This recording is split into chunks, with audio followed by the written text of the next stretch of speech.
नमस्कार, the media Purwala से मैं ऋतिका।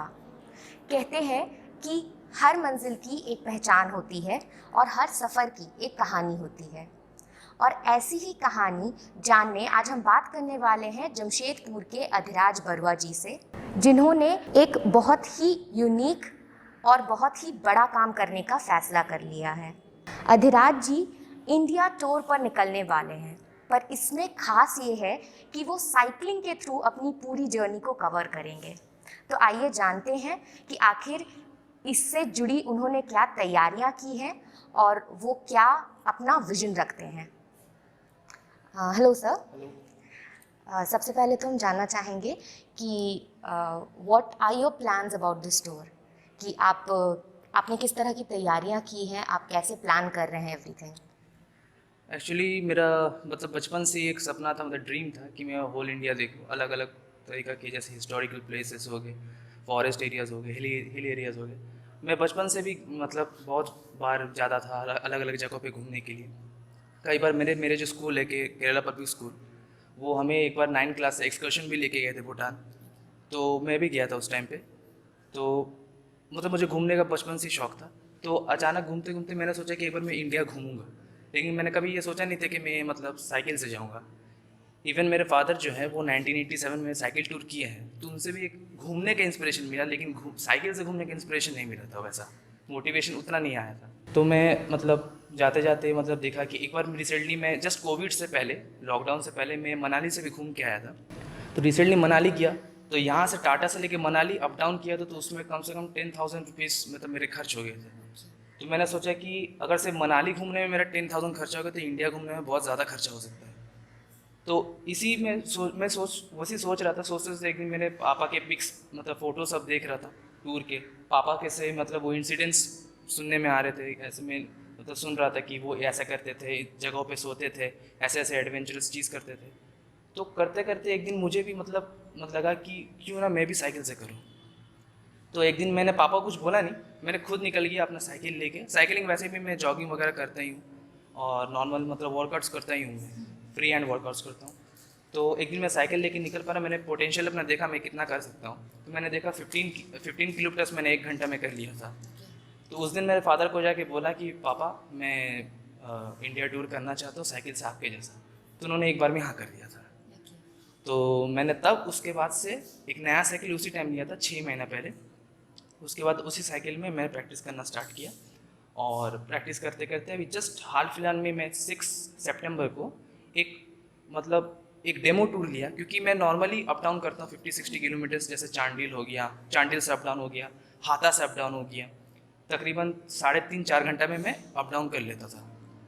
तो मैंने सोचा कि पापा ने भी कहा कि वो भी कोलकाता गए थे उस टाइम पे, तो मैंने सोचा कि मैं भी चलो कोलकाता एक बार जाके देखता हूँ कि कितना दिन लगेगा, क्या क्या डिफ़िकल्टीज आएगी मेरे को, उसको कैसे ओवरकम करने के एक्सपीरियंस के लिए मैंने गया था। तो एटलीस्ट 290 किलोमीटर्स मैंने कवर किया था 2.5 डेज़ में। पहला दिन मैं बाड़ागोड़ा में था, दूसरा दिन मैं मेचेदा में था, वेस्ट बंगाल, और तीसरे दिन के लंच टाइम पे मैं कोलकाता पहुँच गया था। तो उसके बाद मैं ट्रेन से आया वापस, क्योंकि टाइम काफ़ी कम था, काफ़ी अरेंजमेंट्स करने थे। मैं आके बस प्रैक्टिस करने स्टार्ट कर दिया था फिर आके। और यहाँ पर बहुत सारे संस्था मुझे हेल्प कर रहे, जैसे YMCA हो गया, रोटरी क्लब हो गया, आपका लायंस क्लब हो गया। उसके बाद गवर्नमेंट्स में जो है, जैसे सरजू राय है, बन्ना गुप्ता जी से भी मुझे हेल्प मिलने वाली है कल तक। तो जैसे आपने बताया कि आपकी स्कूलिंग हुई है KPS कदमा से, केरला पब्लिक स्कूल कदमा से। तो आप शुरुआत से ही यहीं के ही स्टूडेंट रहे हैं? हाँ, शुरुआत से। इवन ये स्कूल फर्स्ट स्कूल नहीं था मेरा, एक्चुअली केरला पब्लिक स्कूल पीछे इसी फ्लैट्स में थे। मैंने वहाँ से नर्सरी स्कूल स्टार्ट किया, एकदम लोअर जो नर्सरी क्लास है छोटे से, मैंने वहाँ से स्टार्ट किया। अगर बोला जाए तो इस बिल्डिंग का जो ये वो जो बिल्डिंग है, जो हमारे जो फर्स्ट बिल्डिंग है, उस बिल्डिंग का फर्स्ट बैच फर्स्ट स्टूडेंट्स वो हम लोग ही थे। तो उसके बाद से मैंने और कई स्कूल्स मैंने ज्वाइन नहीं किए। एक देखा जाए तो मैंने 1-2 बार बैग भी हुआ था मेरा, क्लास 6 और 7 में, लेकिन मेरा स्कूल नहीं छोड़ा मैं स्कूल इसी में कंटिन्यू किया। तो हाँ ठीक है, वो थोड़ा पढ़ाई में थोड़ा सा कमज़ोर थे उस टाइम पे, खेल कूद में ज़्यादा थे, बदमाशी में ज़्यादा थे। आप मेरे टीचर से भी पूछ सकते, काफ़ी बदमाशी में थे। तो पढ़ाई भी थोड़ी वीक थी, लेकिन फिर उसको भी ओवरकम किए। तो स्कूल को नहीं छोड़े, स्कूल में हम थे, कंटिन्यू किया पूरा 12 मैंने 2016 में पास आउट किया। तो स्कूल से आपको किस तरह से मोटिवेशन मिला है, स्कूल ने क्या सपोर्ट किया है आपका? स्कूल से सबसे पहले मैं अधिकतर यहाँ पर जैसे इन्वायरमेंट्स को लेके बहुत सारे एक्टिविटीज़ करते हैं स्कूल मेरा, तो काफ़ी मेरे स्टैंडर्ड 6 और 7 में मैं काफ़ी मतलब एक्टिविटीज़ में रहा। जैसे इन्वायरमेंट को लेके, जैसे पीछे जो आप गार्डन देख रहे हैं हमारे स्कूल के, वहाँ पर बहुत सारे पौधे भी हमने लगाए थे। और आप जैसे बैनर्स लेके जो stop water pollution, stop noise pollution, ऐसे बैनर लेके मैंने इसी फ्लैट्स में भी रोम किए हैं। तकरीबन 30 बच्चे थे, उसमें से मैं बैनर पकड़ते क्योंकि मैं लंबा था और एक तो मेरे साथ एक लंबा लड़का था, वो हम लोग बैनर पकड़ते थे और हम लोग भी मतलब चिल्ला के मतलब नारा लगा के स्टॉप वाटर पोल्यूशन, मतलब जगह जगह पे जैसे जाके ऐसे करते थे। हमने एक्टिविटीज़ भी की हैं ऐसे।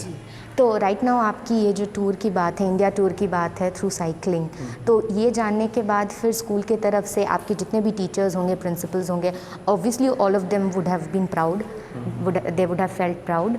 तो उनके तरफ से आपको क्या मोटिवेशन मिला या क्या उन्होंने आपको कुछ सीख दी होगी, एडवाइस दी होगी? है मेरे यहाँ बहुत एक तो टीचर्स हैं जो काफ़ी बता रहे थे कि वो काफ़ी स्टेट्स में मतलब बिलोंग करते हैं, उनके रिलेटिव्स हैं। जैसे साउथ में बहुत सारे रिलेटिव्स हैं, बहुत जनों के नॉर्थ में, वेस्ट में रिलेटिव्स हैं। तो वो बोल रहे थे कि अगर तुम इस टाइम पे इधर जाओगे तो आप तुमको इस वेदर में ऐसे ओवरकम करना पड़ेगा, ऐसे मतलब करना पड़ेगा। मतलब आइडियाज़ दे रहे थे कि टूर में अगर तुम इस मंथ में इस जगह पे रहोगे तो तुमको मतलब इस जगह पे ऐसा ओवरकम करना पड़ेगा। ठंड में तुम साउथ में कोई दिक्कत नहीं होगी क्योंकि ठंड में वहाँ पर एकदम ह्यूमिड रहता है, तो वहाँ पर तुमको ठंड का ज़रूरत नहीं पड़ेगा। उन्होंने काफ़ी मतलब एक टीचर ने मुझे आइडिया दिया था कि अगर अभी जैसे मैं टूर स्टार्ट करूँगा तो मैं गर्म कपड़े नहीं लेके नहीं जाऊँगा, क्योंकि साउथ में मेरा गर्म मतलब ठंड पार हो जाएगी बिना गर्म कपड़ों के। मैं जब दिल्ली पहुँचूँगा, जस्ट कश्मीर से पहुँचने से पहले जब मैं दिल्ली पहुँचा, तब वहाँ पर मैं कोरियर से मंगा के, क्योंकि अभी तो जाके गर्म कपड़ा लेके जाने में भी यूज़फुल नहीं है, कि उसको बेकार में उतना वेट लेके जाना। तो ये एक आइडिया ने मुझे यहाँ के टीचर ने दिया था। सो इसी पे बात आते हैं कि आप अपनी इस टूर की शुरुआत कब कर रहे हैं, until when do you expect it to end? मैं टूर की शुरुआत कर रहा हूँ 1 अक्टूबर 2021, जो कि फ्राइडे है। और मैं ये तकरीबन 1.5 साल का होगा, मैक्सिमम मैंने पकड़ के रखा है 1.5 साल। और जो मेरा मोटो है वो है national integration peace against forced child marriage और इन्वायरमेंटल को लेके, कंट्रोल पॉल्यूशंस को लेके, उसके बारे में मैं जगह जगह पे स्पीच दूंगा। ये इन्वायरमेंट्स और इन्वायरमेंट कंट्रोल और आपका नेशनल इंटीग्रेशन पीस जो है, ये अधिकतर मैं सिटीज़ में दूंगा, मेट्रो सिटीज़ में दूंगा। बेंगलोर हो गया, दिल्ली हो गया, चेन्नई हो गया, हैदराबाद हो गया। और जो ये अगेंस्ट फोर्स्ड चाइल्ड मैरिज है, अर्बन एरियाज़ में दूंगा, रिमोट एरियाज़ में, क्योंकि अधिकतर ये सब एक्टिविटीज़ उधर ही होती है। तो ये सब के लिए मेरा वहाँ के जो पुलिस डिपार्टमेंट है वो मुझे हेल्प करेंगे इस फंक्शन मतलब स्पीच को ऑर्गेनाइज करने में। और मेरा ये तकरीबन 1.5 साल का ट्रिप होगा। टाटा नहीं बोलेंगे, टारगेट है, जो कि है एक उमलिंगला पास एक नया बना है 2 महीना पहले BRO के अंडर में, लद्दाख में सिचुएटेड है, ईस्टर्न लद्दाख में। अगर वहाँ पर अभी तक कोई गया, वो है एटलीस्ट 19,300 फीट हाइट है, तो वहाँ तक अभी तक कोई साइकिल में गया नहीं है। तो अगर मैं वहाँ पर साइकिल में जाऊँ तो शायद वो एक वर्ल्ड रिकॉर्ड मेकिंग हो सकता है यहाँ से। तो वो मतलब मैं वर्ल्ड का पहला लड़का हूँगा जो हाईएस्ट मोटेबल रोड में साइकिल से जाएगा। ये एक मेरा टारगेट है वो। और वहाँ पर मैं 15 अगस्त में, आने वाले साल 15 अगस्त में, वहाँ पर नेशनल फ्लैग होस्ट करके एंथम गाऊंगा, नेशनल एंथम। ओके, ठीक है। सो आपका जो भी विजन है, we wish you all the best कि वो obviously, and entire Jamshedpur, entire Jharkhand believes in you.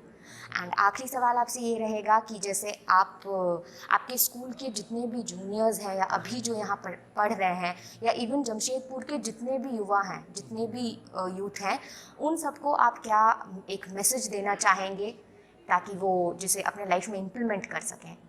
अच्छा, मैं ये मैसेज देना चाहूँगा कि अगर आप कुछ ड्रीम कर रहे हैं तो उस ड्रीम को आप ज़रूर ड्रीम कीजिए, उस चीज़ को इम्पॉसिबल मत समझिए। उस ड्रीम के ऊपर आप वर्क कीजिए, उसके ऊपर रिसर्च कीजिए। दूसरे क्या बोल रहे हैं उनको मत सुनिए, क्योंकि उनके आज जो मतलब वो जो बोल रहे हैं ये तुम कर नहीं पाओगे, ये ऐसा है वैसा है, तो आगे जाके फिर वही तुमको एक्सेप्ट करेंगे। और मैं ये बोलना चाहूँगा कि आप एटलीस्ट कम से कम दिन में, सबको, स्टूडेंट्स को नहीं, जूनियर को नहीं, हर एक इंडिविजुअल को मैं बोलना चाहूँगा कि आप हमेशा वर्कआउट कीजिए। क्योंकि अगर आप फिज़िकली अपने आप को मेंटेन करेंगे तो आप मेंटली भी अपने आप को मेंटेन कर सकते हैं। और अगर अपने ड्रीम्स को अगर आप फुलफिल करना चाहते हो तो सबसे पहले मेंटल स्ट्रेंथ बहुत ज़रूरी होता है। तो उसको कवर अप करने के लिए एक बेस होता है, वो बेस है आपका फिजिकल को मेंटेन करना। इसलिए एटलीस्ट कम से कम साइकिलिंग कीजिए, या फिर आप अगर समझ लीजिए आप जोश जोश में आज निकल गए, साइकिलिंग कर लिए 10 किलोमीटर, जोश जोश में कर लिए कि आप साइकिलिंग करिए 10 किलोमीटर, बहुत जनों को दोस्त को पता है, लेकिन जाकर अधिकतर ऐसा होता है कि आप दूसरे दिन जाके निकलते ही नहीं, पैर दर्द दे रहा है। लेकिन आप दूसरे दिन निकलिए, कम से कम 5 किलोमीटर कीजिए, लेकिन निकलिए। तो अगर नहीं निकलेंगे तो आप उसमें फिर आप वो मोटिवेशन नहीं आएगा आपको, जब तक आप फिजिकली अपने आप को मोटिवेट नहीं करेंगे। हमने अधिराज बरवा जी से बात की, उनसे जाना कि उन्होंने क्या क्या तैयारियां की है, उनका क्या विज़न है, क्या मोटो है, क्या मोटिव है, और उनसे ये भी जाना कि वो क्या अचीव करना चाहते हैं। उनसे हमें ये भी जानने को मिला कि वो जमशेदपुर के, झारखंड के और पूरे देश के युवाओं को क्या मैसेज देना चाहते हैं। तो हम उम्मीद करते हैं कि हमारे जितने भी व्यूअर्स हैं उन्होंने इससे बहुत कुछ नया सीखा होगा, आप भी इंस्पायर हुए होंगे और इससे आप ज़रूर खुद भी कोई नया कदम ज़रूर उठाएंगे। So thank you so much and we wish you all the best for your journey. Be safe and we all believe in you. Thank you. हमारे साथ वीना मैम हैं जो केपीएस कदमा के +2 कोऑर्डिनेटर हैं। आइए हम उनसे जानते हैं कि अधिराज जी के इस डिसीजन और वो जो करने वाले हैं उसे लेकर इनकी क्या राय है। Hello ma'am. मैम हम जानना चाहेंगे कि अधिराज जी जो इस जर्नी पर निकलने वाले हैं एंड उन्होंने जो इतना बड़ा एंड बोल्ड फैसला लिया है, तो इससे आप क्या फील करती हैं, मतलब आप उससे प्राउड हैं and how do you feel about it? It's a very good fortune that I was class teacher of Adhiraj and I taught him biology in standard 11 and 12. And Adhiraj was always a very jovial kind of a student, always, he was singing and he was taking part in extracurricular activities. And he showed some leadership qualities back then when he was a student. And when I met him and I got to know that he's going to make this journey, I was extremely proud of him. And I told him that he's going to inspire lot many students of KPS, lot many students of Jamshedpur that they can achieve such a marvelous feat. So he's going to inspire a lot many students who are going to see him as a hero. So I wish Adhiraj all the best and he should travel safely and come back safely to us. Thank you ma'am. Adhiraj ji जो इस tour पर निकल रहे हैं, तो school ने अपने तरफ से उन्हें किस तरह से सपोर्ट करने की कोशिश की है? We are very proud. The school management is extremely proud and supportive of Adhiraj's journey. So the school management is very benevolent enough to give him, a cash award, so that this award will be some kind of a support to his journey. So in that way, we are all there with him. हमारे साथ अधिराज जी के पिता आलोक रंजन बरवा जी भी हैं, तो आइए उनसे जानते हैं कि उनके बेटे ने जो कीर्तिमान तय करने का फैसला किया है, इस पर उनकी क्या राय है। Hello sir.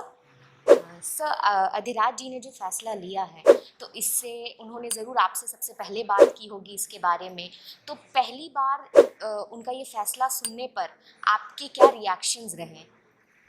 एक्चुअली हमने 1987 में निकले थे 1 नवंबर को, और 1 साल 4 महीने लगा था मेरे को पूरा करने में। तो जो जितना भी टूर का भ्रमण का, ऑल इंडिया टूर का, वो उसने किताब लिख रहा था मेरा।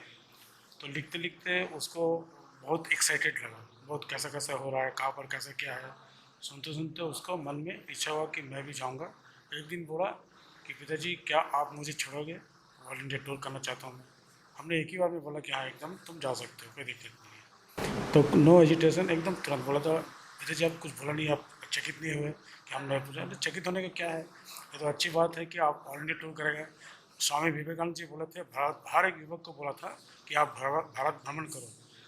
भारत भ्रमण करने से आपको जानकारी मिलेगा भारत क्या चीज़ है, कितने कितने अलग अलग संस्कृति है, उनका जात क्या है, वो कैसे रहते हैं, कैसे खाते हैं, कैसे रहते हैं, ये सब उसको अनुभव होगा।